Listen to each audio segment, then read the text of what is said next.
already cleaned and pat dry with a towel all the lady's finger to prevent it from getting slimy.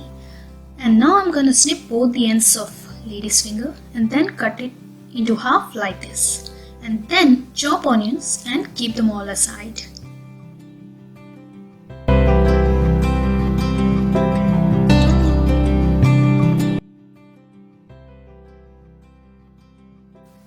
Then heat oil in a pan, sprinkle some salt and add the lady's finger pieces into it. Shallow fry it on medium to low flame. The addition of salt will help in reducing the sliminess of lady's finger, and it will also make it slightly crunchy, and that will prevent it from becoming mushy in the curry later.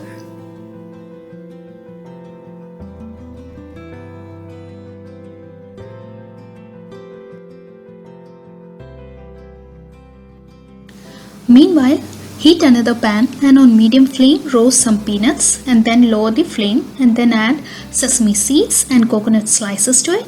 Roast them for a few minutes. Make sure that you don't burn anything. Peanuts take longer time to get roasted than sesame and sesame and coconut can burn fast. So we have to roast it on lower flame comparatively. And when they change color, put the flame off. Once they are all roasted, put off the flame and let it cool off a bit, and then put it in a mixer jar with little jaggery and tamarind and grind it into fine powder and keep it aside.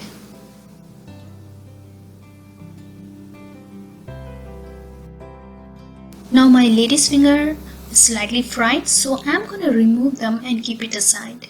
And in the same oil, I'm gonna add some cumin seeds, broken red chilies to it. Saute it for a few seconds on lower flame.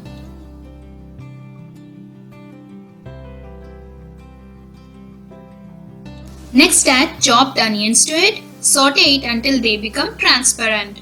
And then add ginger garlic paste to it. Saute it until the raw smell of ginger garlic paste is gone.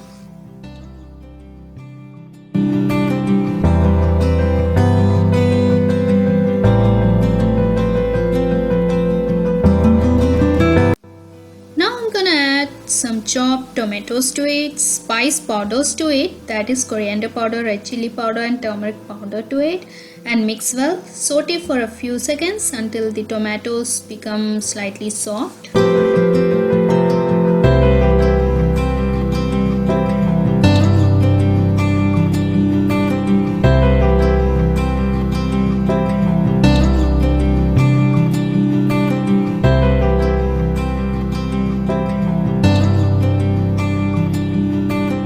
I'm gonna add my peanuts, sesame, coconut, jaggery, tamarind powder to it and saute for a second, and then add water to it, mix well and cover it with a lid for a few minutes.